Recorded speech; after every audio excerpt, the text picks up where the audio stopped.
With the NGA podcast, and I'm standing here with the famous Donagene Jones. She is the technical director here for NGA, but she wears many hats. She's a judge for NAJ, and she's an NCAA judge, and she just does it all. She's awesome. But we have some questions that the people have been asking. Miss Donagene. Yes, Rob. One of the things that they would like to know is they would like you to explain some vault deductions as if we were 3 years old and we have no idea what we're doing. Run faster. Right there, here, she said, run faster. Hit that board and pow over the vault. And then you got to stick it.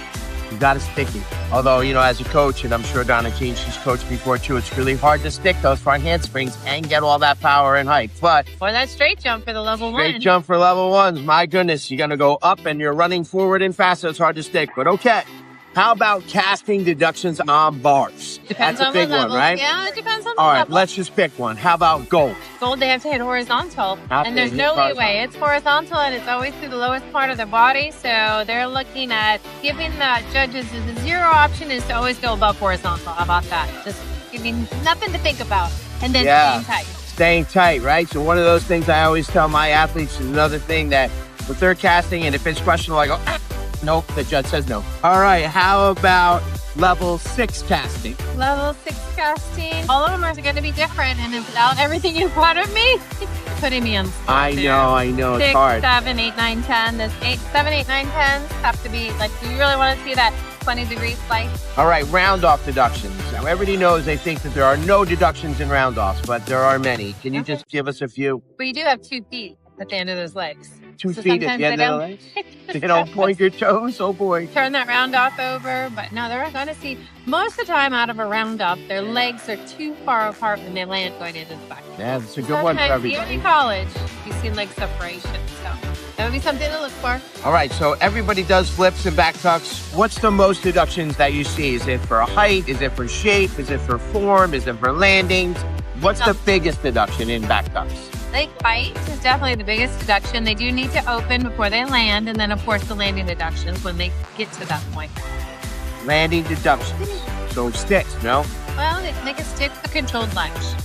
Controlled lunge. So it's okay if they land with their 2 feet and then they step back into a lunge, right? And your feet, remember, don't have to be together, right? They can be separated a little bit, right? Okay. The old Dave Tilley. We love those landings. We love those landing diagrams. Connection deductions on beam. Okay.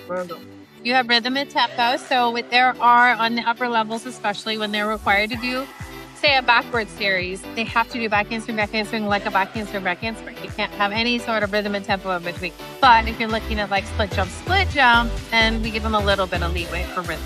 So you can take a slight arm circle. A little hesitation might cause you a half a tenth or a tenth. Okay.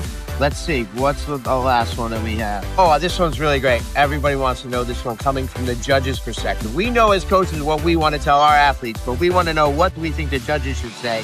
What's the best advice you could give us when you're going to nationals for the first time? We have 4 events. Sometimes an event won't go well, right? Right. You do have 4 events, so sometimes you have to give yourself that reminder. You want to do well on every single event, and if something doesn't go well on one, you just 1 foot in front of the other and carry on to that next event. You hear that, all you athletes listening and all you coaches listening? I'm sure your coaches tell you the same thing that you heard it straight from the head judge, the queen judge, of what you say. Put 1 foot in front of the other. You got 4 events. You mess one up, do better on the next 3. That's all we've got from Donagene Jones. We thank her so much. See ya.